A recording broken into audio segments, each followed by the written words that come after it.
또 한 주간도 하나님이 잘해 주셨습니다. 잘해 주신 내용 중에 일부를 함께 나누도록 하겠습니다. 먼저 우리 보시겠지만 방송 설비가 거의 90% 정도 설비가 공사가 진행됐습니다. 오랫동안 기도하고 준비했던 일이 진행되고 있습니다. 혹시 여러분이 앉은 자리에서 잘 안 들리거나 좀 이렇게 거부감이 느끼면 바로바로 얘기하셔서, 왜냐하면 빈자리에서 이렇게 설비해놨기 때문에 사람이 꽉 찼을 때 또 다를 수 있습니다. 여러분이 앉은 자리에서 모니터링을 다 해주시면 좋겠습니다. 수고해주신 분들에게 감사를 드립니다. 두 번째는 우리 주일학교 마지막 순서로 어제 초등부 성경학교가 은혜 중에 잘 마쳤습니다. 수고하신 선생님들과 섬기신 모든 분들에게 감사를 드립니다. 세 번째로는 우리 순식 형제하고 희지자매 카페가 화재가 났다는 소식을 전해드린 적이 있는데요. 이제 우리 집사님들하고 청년들이 앞장서서 가서 청소도 하고 또 다시 이렇게 리모델링 하는 일들을 열심으로 해주고 있습니다. 무료 봉사도 있고 또 실비가 들어가는 부분이 있어서 이제 바자회도 아마 계획하고 있는 줄 아는데, 계속해서 기도해 주시고 또 섬겨주셔서 감사하고요. 앞으로도 기회되는 대로 많이 도와주시면 감사하겠습니다. 수고하신 분들 다시 한번 감사를 드립니다. 이제 오늘 제목을 한번 보겠습니다. 오늘 제목이 뭡니까? 범사의 형통입니다. 범사의 형통. 그런 지난주가 입춘이었죠. 입춘 때마다 믿지 않은 사람이 대문에 붙이는 거 혹시 보셨어요? 요새는 잘 안 붙이는데 대개 입춘 대길, 그 다음에 만사 형통 이렇게 붙이죠. 그러니까 믿는 사람이나 믿지 않은 사람이나 만사 형통하길 바라는데, 만사 형통할 수 있는 길은 딱 하나예요. 뭘까요? 하나님을 믿어야 돼요. 하나님 믿는 사람은 정말 만사 형통해요. 그러면 여러분 하나님 믿는 사람인데 여러분 만사 형통을 지금 누리고 있습니까? 여기서 심각해지죠. 이제 만사 형통한가? 사실 시편 1편 3절에 보니까 그는 시냇가에 심은 나무가 철을 따라 열매를 맺으며 그 잎사귀가 마르지 아니한 같으니 그가 하는 모든 일이 다 형통하리로다. 그가 하는 모든 일 범사잖아요. 만사 형통의 복을 성경은 약속하고 있습니다. 그렇기 때문에 예수 믿는 사람은요, 누구나 다 만사 형통의 복을 누리고 있는 거예요. 예수 안에서. 그런데 문제는요, 우리가 왜 그걸 못 느끼냐면 이 형통에 대해서 우리 식대로 생각하기 때문에 그래요. 그래서 오늘은 성경에서 말하는 이 만사 형통이라는 것이 무엇인지를 깨닫고 우리 눈이 열려서 이제 우리가 우리 삶을 다시 해석함으로 말미암아 우리가 만사 형통을 누리고 있구나, 그리고 누리는 사람답게 행복하게 신앙생활하는 비밀을 발견해 보고자 합니다. 먼저 오늘 본문의 주인공은 요셉이에요. 우리 지난주에는 누구에 대해서 봤죠? 야곱이었어요. 야곱과 요셉의 차이는 뭐라 그랬어요? 야곱은 자기의 죄 때문에 당하는 고난을 받은 인생이라면 요셉은 자기의 죄 때문에 당하는 고난이 아니에요. 하나님께서 원하시는 뜻을 이루기 위해서 자기 행위와 상관없이 당하는 고난이에요. 그러니까 어때요? 우리 팀켈러 목사님도 고통에서 얘기했지만 인생은 고통에서 벗어날 수 없어요. 다만 그 고통의 원인이 무엇인지 알아서 그것을 내가 죄의 문제를 해결해야 될 거면 빨리 해결하고, 요셉처럼 만약에 우리 행위와 상관없다면 버티는 거죠. 근데 그렇게 하시는 이유는 뭐냐면 영화롭게 하려고. 그래서 야곱은 성화의 상징이라 그래요. 거룩해지는 그런 과정의 상징이라면 요셉은 영화롭게 되는, 영광스럽게 되는 그런 삶의 상징이에요. 그래서 야곱은 계속해서 불순물을 빼가는 거예요. 자기 힘으로, 자기 노력으로, 자기 꾀로 살던 인생이 그걸 다 하나님 빼가는 거예요. 그래서 전적으로 하나님만 의지하게 만드는 것이 성화예요. 영화는 거기다가 어떻게 해요? 하나님이 필요한 것들을 그에게 더해줘서 쌓아서 하나님의 뜻을 이루어가는 것이 영화라고 볼 수 있죠. 자, 그러면 한 가지 이제 질문할 텐데요. 성경에서 가장 순수하게 살았던 3명을 꼽는다면 누구를 꼽을 수 있을까요? 가장 순수하게 믿음으로 살았던 3명. 오늘 본문의 주인공인 요셉, 두 번째는 사무엘, 세 번째는 다니엘. 고개 끄떡이죠? 근데 이 세 사람의 공통점이 뭔지 아세요? 일찍부터 가정을 떠나서 타지에서, 타국에서 살았다는 공통점이 있어요. 그러니까 하나님께서 가장 큰 복을 주었다고 인정하는 세 사람의 공통점이 가정을 떠나서 어쩔 수 없이 외국에서 또 타지에서 살 수밖에 없었다는 것은 하나님께서 인도하시는, 하나님이 함께 하시는 인생에 특별한 뭐가 있다는 것을 우리에게 보여주고 있는 거죠. 아직 우리가 성경을 쭉 읽었으니까 요셉은요, 가장 어쩌면 비참한 인생 중에 있어요. 세상 말로 제스대가리 없는 인생이었어요. 그죠? 왜냐면 자기 가장 사랑받는 아버지의 품을 떠나서 다른 사람도 아니고 형제들의 미움을 받아 이방의 노예로 팔려갑니다. 내가 전쟁 때문에 노예로 팔려가도요, 사실 고통스러운데 전쟁이 아니라 사랑하는 가족들의 소리에 의해서 팔려갔다. 이거만큼 지독한 아픔이 어디 있겠습니까? 평생을 이 가슴에 품고 살아가는 거죠. 우리 여기 앉아있지만 여러분 누구 때문에 제일 힘들어요? 가족 때문에 힘들어요. 부모 때문에 제일 힘들고요, 나를 아는 사람 때문에 힘들어요. 이번 또 명절에 만날 생각하니까 벌써 머리가 찌끈찌끈하고 안 갈 수는 없고 가서 얼굴을 보자니 너무 힘든 사람들이 있을 거예요. 그런데 사실 요셉이 그런 상처를 받았어요. 그런 아픔을 당했어요. 그런데 성경은 그를 형통하다고 말합니다. 자, 39장 우리 1절부터 한번 볼까요? 39장 1절 시작.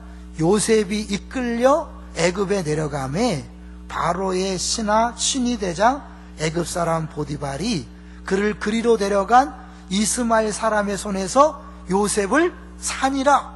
사실 이것 자체가 참 고통이고 아픔인데 그 뒤에 이상한 말을 써놨어요. 2절을 볼까요? 39장 2절 시작.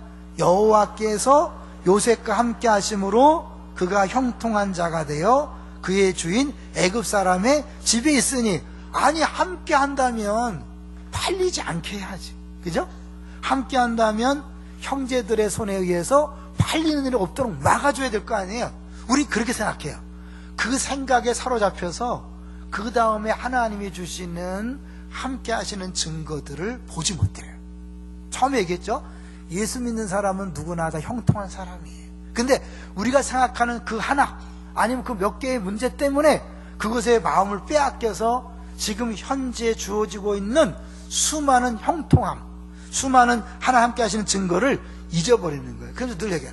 내 인생은 왜 이렇게 되는 게 없냐, 왜 이렇게 꼬이고 재수대가리가 없냐, 이런 분이 있어요. 근데 예수 안에 있는 사람은요, 한 명도 예외 없이 다 잘 되고 있는 거예요. 이 요셉이 사실은 팔려왔어요.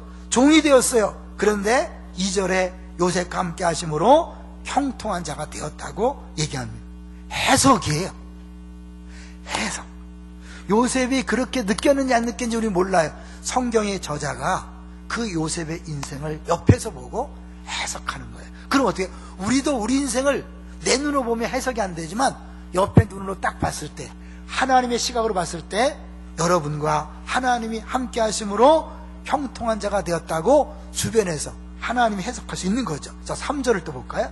3절 시작. 그의 주인이 여호와께서 그와 함께 하심을 보며 또 여호와께서 그의 범사에 형통하게 하심을 보았더라.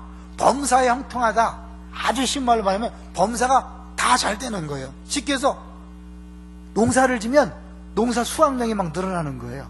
장사라면 돈이 막 벌어지는 거예요. 가축을 키우면 가축들이 막 새끼를 막 낳는 거예요. 어떤 회장이 되면 그 그룹이 막 잘 되는 거예요. 패밀리 순장이 되면 패밀리가 막 잘 되는 거예요. 교사하면 그 반아이들이 막 잘 되는 거예요. 회사 나가면 회사가 막 잘 되는 거예요. 쉬운 형통은 그런 거예요. 그래서 이거를 영어 성경에는 success, 성공이라는 표현을 썼고요. 또 어떤 때는 프로스퍼 해갖고 번성하다, 번창하다, 다양하게 이 히브리어를 번역하고 있으니까 잘 되는 거예요. 그러니까 뭔가 잘 되는 거예요. 근데 그거를 어떻게 해요? 본인만 느끼는 게 아니라 이 주인, 보디발, 이방 사람이 보고 느끼는 거예요. 어? 저놈 봐라? 잘 되네? 저 복동인데? 그러니까 하나님, 보디발이 글을 쓰는 거예요. 자, 4절을 볼까요? 4절. 형통케 하심을 받기 때문에 4절 시작. 요셉이 그의 주인에게 은혜를 입어 섬김에 그가 요셉을 가정 총무로 삼고 자기의 소유를 다 그의 손에 위탁하니 믿는 거예요. 여러분 이방 나라 사람이거든요. 노예거든요. 자기 나라 사람도 많이 있는데 다 제쳐두고 요셉을 신임했다는 것. 뭔가 다른 거예요. 뭔가 느낌이 있고 하는 게 다르고 만지는 것마다 잘 된다는 거죠. 자, 그런데 5절을 볼까요? 5절 시작. 그가 요셉에게 자기의 집과 그의 모든 소유물을 주관하게 한 때부터 여호와께서 요셉을 위하여 그 애굽 사람의 집에 복을 내리심으로 여호와의 복이 그의 집과 밭에 있는 모든 소유에 미친지라. 이 복이 얼마나 대단하냐면 이 요셉 때문에 보디발 집이 복받는 거예요. 여러분 때문에 여러분 회사가 지금 복받고 있는 거예요. 할렐루야. 여러분 때문에 여러분의 시댁이 복을 받고 있는 거예요. 여러분 때문에 지금 여러분의 직장 내지 사업장 거래처가 복을 받고 있는 거예요. 안산이 복을 받고 있는 거예요. 할렐루야. 동의되나요? 동의 절대로 안 되죠. 왜냐하면 내 인생을 보니까 딜이 꼬였지 그런 것 같지가 않아요. 아니에요. 지금 여러분이 못 느끼고 있지만 사실 우리의 삶 속에서는 하나님이 그렇게 일하고 계시다는 거죠. 자, 6절을 볼까요? 6절 시작. 주인이 그의 소유를 다 요셉의 손에 위탁하고 자기가 먹는 음식 외에는 간섭하지 아니하였더라. 그러니까 결국 다 맡기는 거죠. 완전히 신임을 받는 거예요. 아, 그래, 뭐 노예로 팔린 건 어쩔 수 없는 일이지만 그 다음에 뭐 잘 됐으니까 그럴까요? 근데 사실은 하나님께서 노예로 팔리는 과정 속에도 함께 했을까 안 했을까요? 함께 했죠. 그걸 어떻게 할 수 있냐면 해필이면 왜 요셉이 보디발 집에 갔을까요? 왜냐하면 보디발 집에 가야만 하는 이유가 있었어요. 뭘까요? 그것이 이제 오늘 본문이에요. 사실 이렇게 요셉이 노예로 팔려간 어떻게 보면 재수 없는 인생처럼 보이지만 그 뒤에 하나님이 함께 하셨어요. 근데 그거는 이제 그때는 잘 못 느꼈기 때문에 이제 그렇게 그렇게 느꼈고, 그렇지만 구체적으로 이제 뭐예요? 이제 요셉이 팔려온 다음에 그 보디발에서 이제 이 총리, 가정 총무가 된 다음에 사실은 뭐예요? 또 다른 일을 준비하기 위해서 미리 이렇게 얘기를 해놓은 거예요. 그러니까 이 앞부분의 내용과 이 39장 뒷부분의 내용이 거의 이렇게 매칭이 돼야지 같이 연결이 되는데요. 문제는 6장 끝부분에 암시를 딱 던집니다. 6장 끝부분에 보면 요셉은 용모가 빼어나고 아름다웠더라. 남자인데 용모가 빼어나고 아름다웠대요. 미소년인가 봐요. 근데 이 성경에서 이렇게 인물 묘사를 한 게 유일해요. 비슷한 편이 하나 있는데 그건 뭐냐면 요셉의 어머니 라헬을 묘사할 때 이렇게 해요. 그 어머니의 그 아들이에요. 네? 엄마가 이쁘기 때문에 아마 요셉이 뛰어난 외모를 가진 것 같아요. 노예로 팔려할 때는 깨재졌지만 가정 총무가 돼서 의젓하게 옷을 차려입고 이제 폼 잡고 다니니까 어때요? 원래의 모습이 드러나면서 문제는 그 잘생긴 외모 때문에 문제가 생기는 거예요. 뭐 그 다음에 읽어봤죠? 뭐예요? 이 보디발의 아내가 유부녀가 이게 자꾸 찝쩍거리는 거예요. 예, 같이 자자. 7절을 보세요. 이게 잘생긴 게 문제라니까요. 잘생긴 게. 자, 7절 시작. 그 후에 그의 주인의 아내가 요셉에게 눈짓하다가 동침하기를 청하니 계속 야 가자 이렇게 눈짓하면서 이제 막 하는 거죠. 근데 거기 눈짓에는 약간의 암시도 있지. 너 내 말 잘 들으면 내가 너 앞길 봐줄게. 그래 내 말 안 들으면 어떻게 되는지 알지? 막 이런 거죠. 계속해서 하는데 요셉이 거절하는 3가지 이유가 있어요. 그가 거절했다는 것은 하나님이 그와 함께 한다는 또 다른 증거죠. 자, 볼까요? 뭐라 거절하는가? 8절을 보겠습니다. 8절 시작. 요셉이 거절하며 자기 주인의 아내에게 이르되 내 주인이 집안의 모든 소유를 간섭하지 아니하고 다 내 손에 위탁하였으니 주인의 신임을 받고 있단 말이에요. 그러니까 주인의 그 신임을 내가 저버릴 수 없다. 주인이 나를 이렇게 믿어주는데 내가 그 신뢰를 버릴 수 없다. 버릴 수 없다. 2번째는 뭐예요? 사실 그 주인이 다 맡겼지만 딱 하나 당신은 금했다는 거죠. 9절을 보겠습니다. 9절 시작. 이 집에는 나보다 큰 이가 없으며 주인이 아무것도 내게 금하지 아니하였어도 금한 것은 당신뿐이니 다 맡겼다. 딱 하나 금지했다. 여러분 뭐가 생각나요? 에덴 동산 생각나지 않습니까? 에덴 동산에 모든 건 다 줬지만 딱 악하나 선악을 알게 하는 나무의 열매는 먹지 말라 그런 거죠. 그러니까 우리 인간에게 찾아오는 유혹의 성격이 비슷한 거예요. 다 부족해서 사실은 유혹이 오는 게 아니에요. 다 주어졌는데 모든 게 풍족한데 사실은 뭐예요? 하나님이 금하신 것, 그것을 우리가 사실은 유혹을 받는 거죠. 그래서 세 번째 뭐예요? 세 번째는 이제 당시 안에 그런즉 내가 어찌 이 큰 악을 행하여 하나님께 죄를 지으리까. 단순히 이게 우리끼리의 문제가 아닙니다. 하나님과의 관계의 문제입니다라고 이 요셉이 얘기합니다. 이게 뭐예요? 늘 요셉 마음속에는 하나님에 대한 느낌, 감각이 있었던 거죠. 그러니까 하나님을 이야기하면서 거부하는 거죠. 그러니까 결국 사실은 이 요셉이 팔려간 게 재수 없는 게 아니라 하나님께서 함께 하셨기 때문에 팔려갔다는 거. 그것을 보여주는 게 뭐냐면 이 보디발 집에 가서 결국 하나님이 함께 하시는 구체적으로 증거함으로 알미암아 이제 그 보디발의 눈에 띄게 하셨고, 눈에 띄었기 때문에 사실은 이렇게 깨끗하게 입고 원래의 외모가 태어나면서 그 여주인의 유혹을 받는 거예요. 유혹을 받는 이유 두 가지가 있다면 뭘까요? 두 가지. 첫째는 잘생긴 게 죄죠. 못생겼다면 유혹하겠어요, 그죠? 왜 나를 이렇게 잘생기게 태어나게 해서 우리 부모님은 나를 힘들게 하나? 여러분이 이제 그동안 상처받은 걸 가만히 보면요, 돈에 사기를 맞은 분이 있어요? 돈이 없었다면 사기 맞았을까요? 왜 돈을 주셔서 사기를 맞게 하시냔 말이에요. 여러분이 교회 상처받고 오신 분 많이 있어요. 그 먼저 교회에서 열심을 내다가 상처받았잖아요. 그때 열심을 안 내게 하시든지 열심을 내게 갖고 상처를 받게 하시고 지금 주님 뭐 하는 겁니까? 이럴 수 있잖아요. 내가 사실은요 잘 나가고 좋았고 좋은 것들이 있었기 때문에 상처가 있고 아픔이 있는 거거든요. 이 요셉이 너무 외모가 출중하기 때문에 이제 이렇게 간섭하고, 더 중요한 이유는 뭘까요? 감옥에 반드시 들어가야 돼. 감옥에 반드시 들어가야 될 이유가 있는 거예요. 무슨 이유일까요? 자, 이제 그럼 넘어가서 이제 결국은 알죠? 이렇게 막 계속 했는데 요셉이 뿌리치는 바람에 이제 여인이 완전히 마음을 바꿔서 이제 이놈 새끼 죽여버려야지. 예? 그리고 어떻게 해요? 보디발한테 고발하죠. 보디발, 당신이 데려온 이 종이 나를 겁탈하려고 했습니다. 그 말을 듣고 19절에 볼까요? 19절 시작. 그의 주인이 자기 아내가 자기에게 이르기를 당신의 종이 내게 이같이 행하였다는 말을 듣고 심히 노한지라. 여기서 우리는 어떻게 해요? 심히 노해서 칼을 뽑고 당장에 참수했다 이렇게 나와야 돼, 그죠? 이 요셉은 노예 신분이에요. 애굽 사람도 아니에요. 죽여도 아무 소리 못해요. 더구나 자기가 신뢰했는데 어디 그런 짓을 해? 그러면서 당연히 죽일 거잖아요. 왜? 신뢰가 크면 클수록 배신감이 크잖아요. 그러니까 사실 이 보디발 마음을 하나님이 그때 만진 거죠.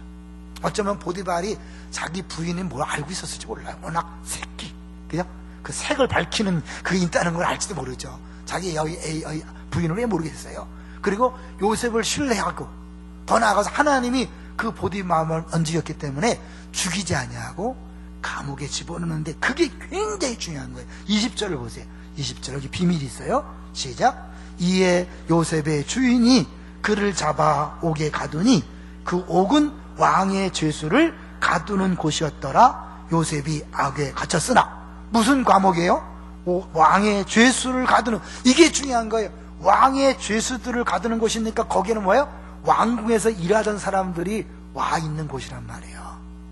근데 하나님이 요셉을 그 옥에 보낸 다음에 그냥 독방에 갇혀 있다면 그렇다면 큰일 나는 거죠. 그냥 허송세월일 텐데 하나님이 거기서 또 함께 하시는 걸 보여주는 게 뭐냐면 21절이에요. 자, 21절 시작. 여호와께서 요셉과 함께 하시고 그에게 인자를 더하사 간수장에게 은혜를 받게 하시며, 누구에게요? 간수장에게. 하나님이 함께 하시는 증거는요, 함께 있는 사람들에게 사랑을 받는 거예요.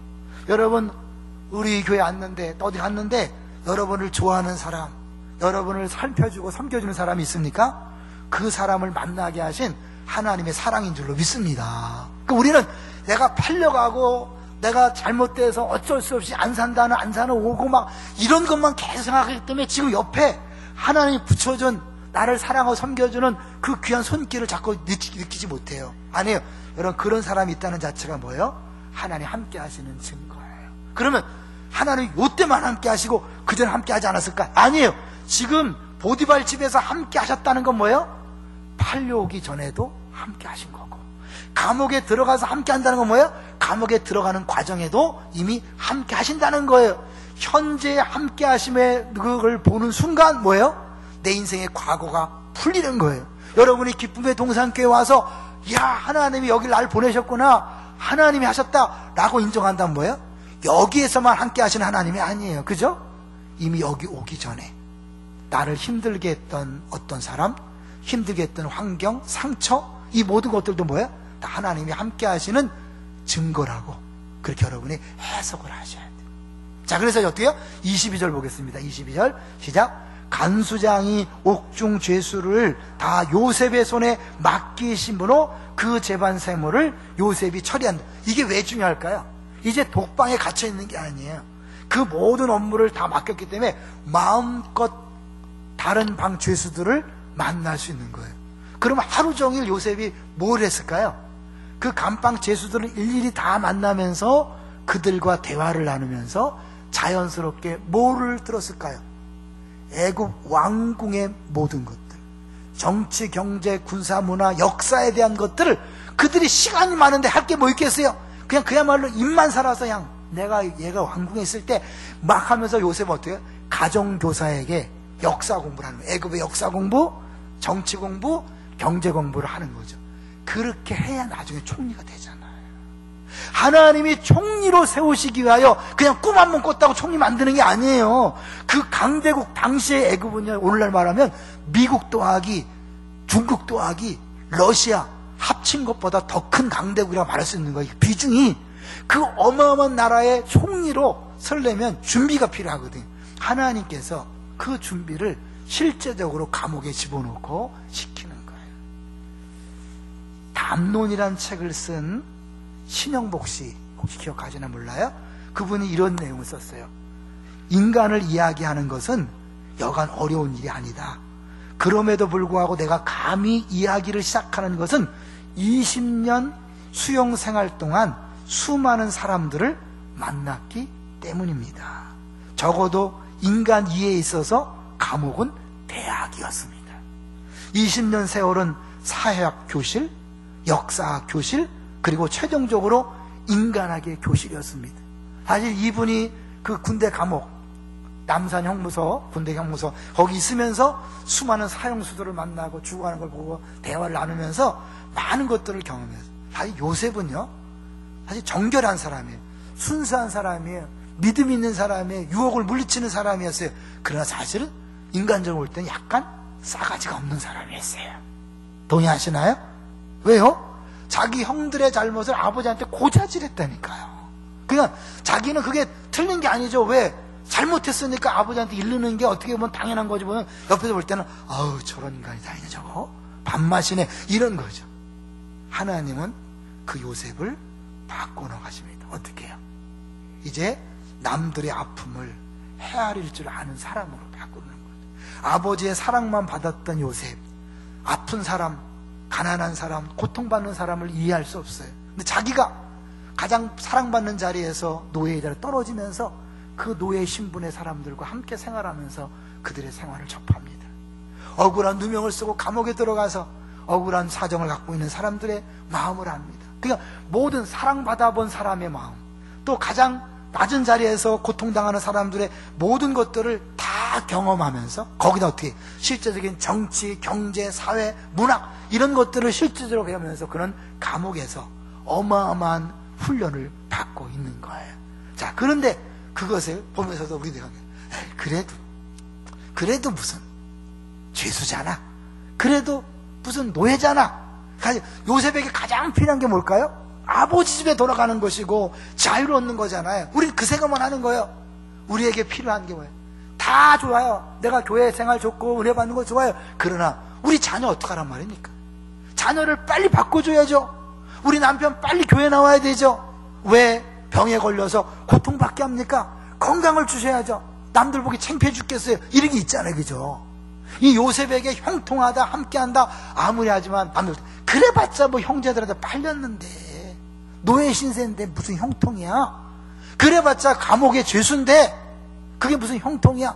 이러고 우리는 어떻게 해요? 사실 하나님이 함께 하시는 그 많은 증거들을 다 놓치고요, 지금 그거 하나에 골몰하는 거예요. 내게 있는 고통, 아픔, 그 문제 때문에 하나님이 안 보여. 그러다 보니 어떻게 해요? 인생이 불평과 원망이 막 되는 거죠. 그리고 이제 어떻게 계속해서 누구 때문에 그때 5년 전에 10년 전에 그 인간만 안 만났더라면, 그 목사만 안 만났더라면, 내가 거기 없었더라면 내가 이러지 않을 텐데, 계속해서 원망 불평이 쌓이니까요, 작은 일에도 우리 어떻게 흥분해요. 작은 일에도 막 관계를 깨트리고 사실은 폭언이 나고 폭력이 나가다 보니까 가정관계에서 어렵고 막 그러잖아요. 그런데 어때요? 그 모든 것들이 하나님이 함께 하신 것이다, 하나님이 역사하신 것이라고 인정되는 순간 어떻게 해요? 감사함. 과거가 풀어지는 거예요. 치유된 상처는 뭐예요? 자산이 되는 거예요. 우리 교회 대표적으로 우리 참마선 목사님 본인도 얘기 많이 하잖아요. 우리 교회 오기 전에는 이 부모님이 너무 싫었어요. 안타까웠어요. 엄마 아빠가 왜 만났는지 너무 싫었대요. 그런데 우리 교회 와서 사실은 강의를 들으면서 이게 해석이 된 거예요. 그러니까 과거의 모든 것들이 자유스럽게 이제 그 부끄러운 얘기를 막 해요. 성도들이 너무너무 좋아해요. 사실 그거 김민중 목사님이 아주 대표 주자고 이런 거 하잖아요. 그리고 우리가 이 하나님의 눈으로 내 인생을 해석하는 순간 과거로부터 자유해지는 거예요. 이제 그 원망 불평이 아니에요. 계속 그 인간만 생각하면 머리가 찌근찌근 아픈 게 아니에요. 이제 뭐야? 그 인간이 한 게 아니라 하나님이 하셨다. 그걸 어떻게 할 수 있냐? 지금 내가 기쁨의 동산교회 와서 좋은 사람들을 만나 사랑을 주고받고 은혜를 경험하고 봉사하고, 이야, 이런 게 있었구나. 신앙생활 이런 게 있었구나. 뭐예요? 하나님 함께 하시는 증거죠? 형통함의 증거죠? 그것만 보지 말고 그것 때문에 어떻게 해요? 아, 그렇구나. 그렇다면 여기까지 오는 동안 그 모든 면면이 하나님께서 함께 하시는 증거였구나, 이렇게 해석을 하는 거예요. 감사가 되니까 이제 어떻게 해요? 팔린 게 아니야. 내가 형들에서 팔린 게 아니라 하나님께서 보내신 거예요. 할렐루야. 우리 인생이 여러분이 여길 보내신 거예요. 어쩔 수 없이 그 인간 때문에 내가 망해서 사기당해서 보증 잘못 써서 인간관계 어려움 때문에 어쩔 수 없이 안산에 쫓겨온 게 아니에요. 하나님이 여러분을 미리 보내신 거예요. 누구를 위해서? 이스라엘 백성을 구원하기 위하여. 애굽의 총리가 되어야 그 이스라엘에게 고센 땅이 주어지고 고센 땅에 살아야만 애굽의 보호를 받고 거기서 200만이 마음껏 만들어질 수 있는 거예요. 하나님께서 미리 보내신 거예요. 여러분의 상처와 아픔과 고통을 생각했던 그것은 재수가 없는 게 아니에요. 하나님이 함께 하시지 않은 증거가 아니에요. 하나님이 함께 하셔서 여러분을 미리 보내신 줄로 믿습니다. 그리고 사실은 그 경험들 다 필요한 거예요. 저도 제 인생을 돌이켜보면 저는 사실 이제 막내로 태어났고 성결교 출신이고, 그리고 제가 안양에서 처음 교육전도사 했고, 그 다음에 인천에서 부목사 생활을 했고, 그리고 안산동산교회 왔고 지금 여기 와 있는데, 따지고 보면 그 모든 것들이 담임 목사로서의 사역을 위해서 다 필요했던 거예요. 왜 그때 아픔이 없었겠어요?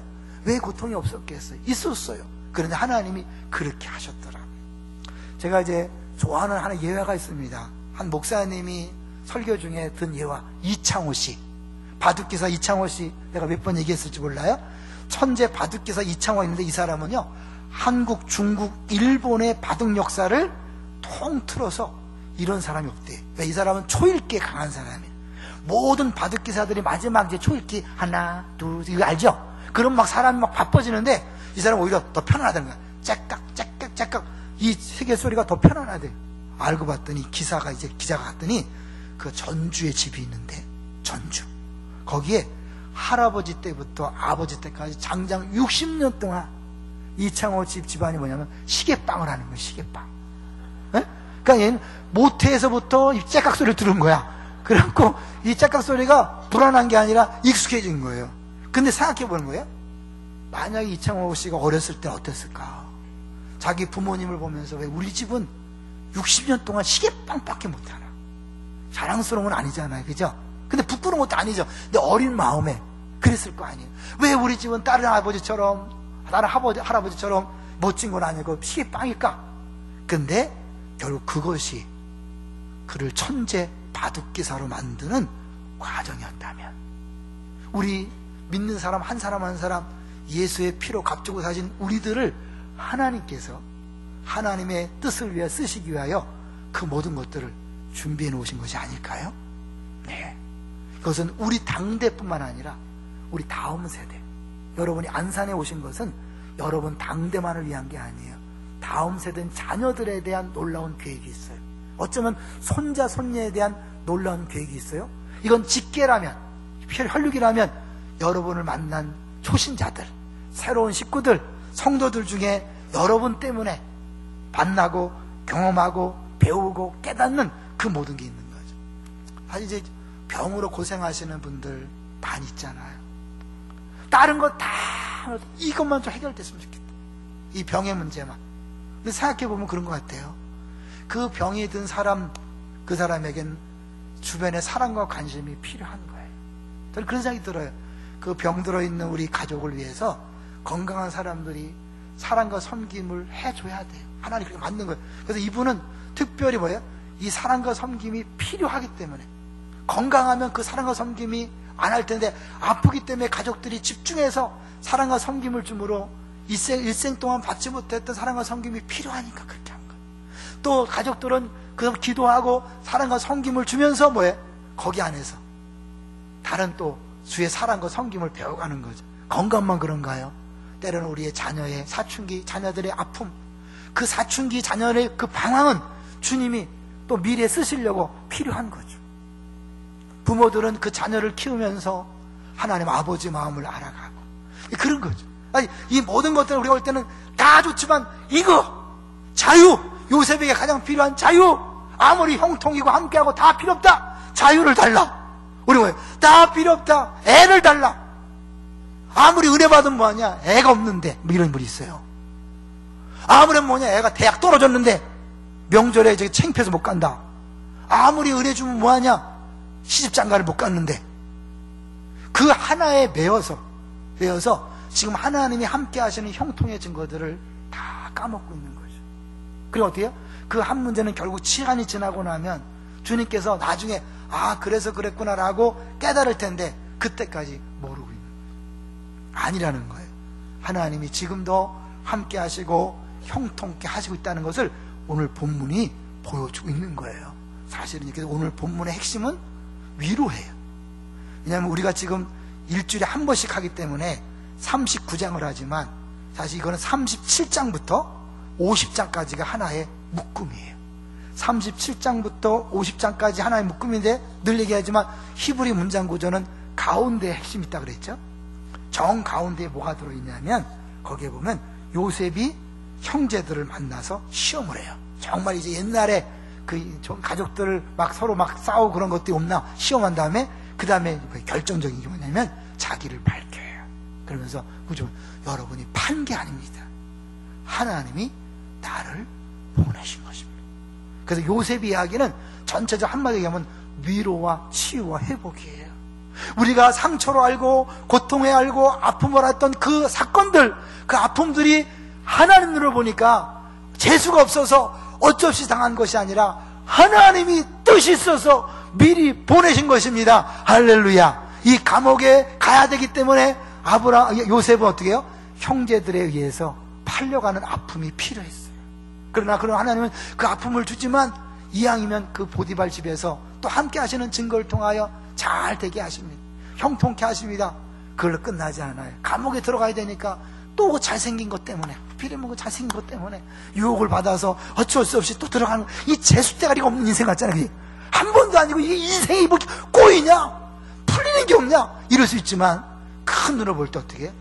반드시 가야 되는 거예요. 왜? 감옥에 들어가야 거기서 깨닫고 배우고 훈련받는 게 있으니까요. 언제까지? 하나님의 말씀이 날 때까지.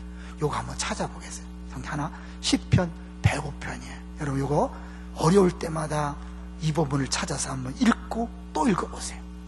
시편 105편. 시편 105편.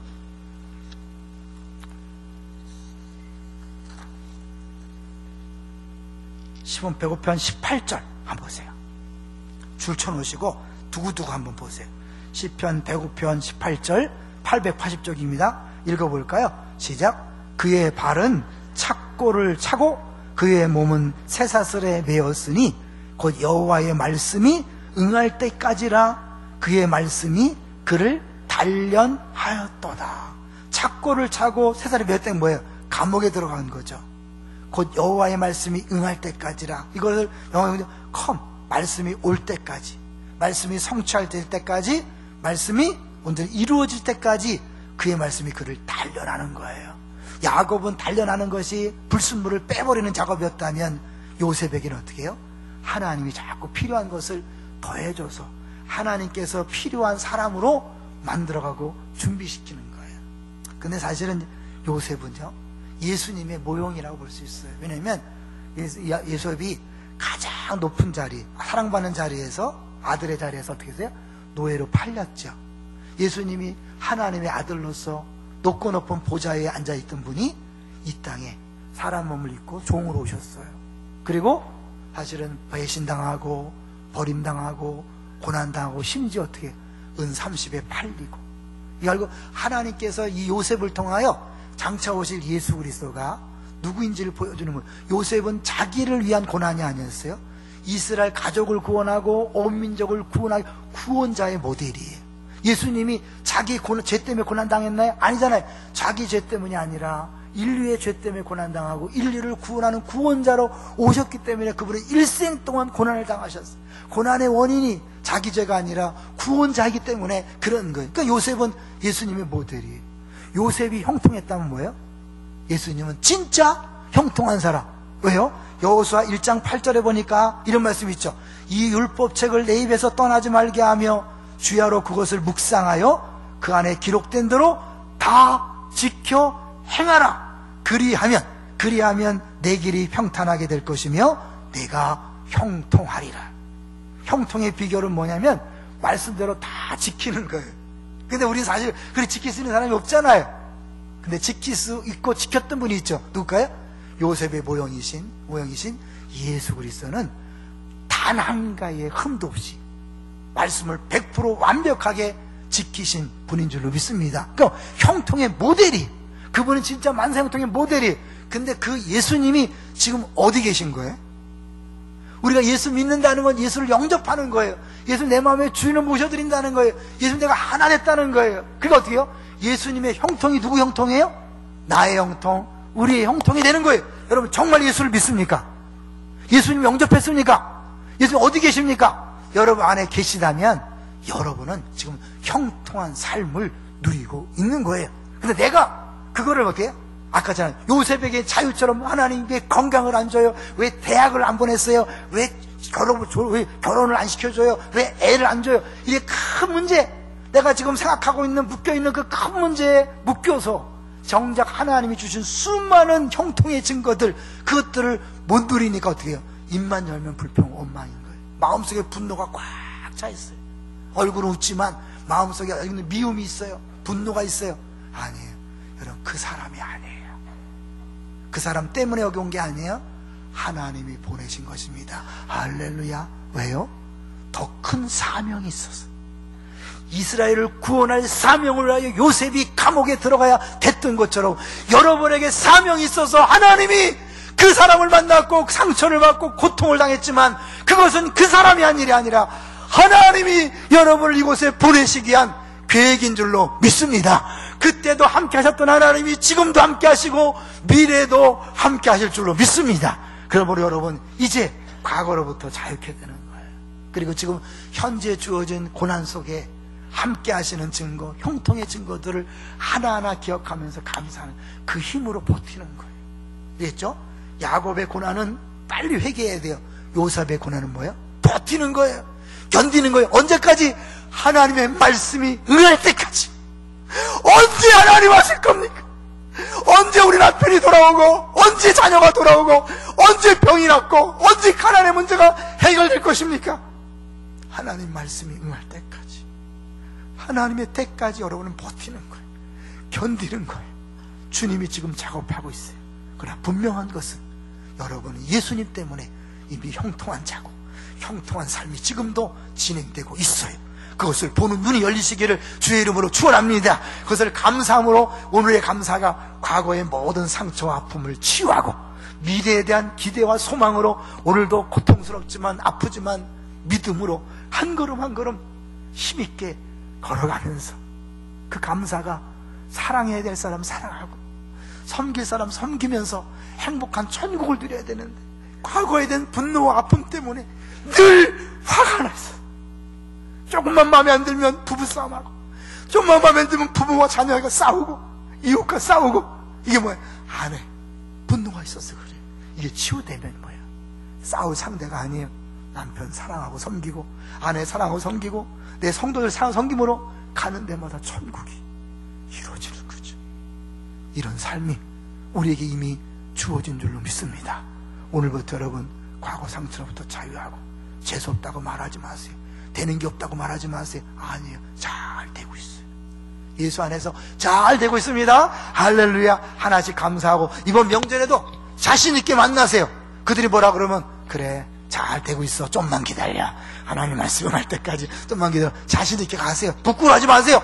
명절에 만나세요. 세상 뭐 부자 괜찮아요. 여러분 결혼 못한 거 괜찮아요. 대학 못 간 거 괜찮아요. 취직 못 괜찮아요.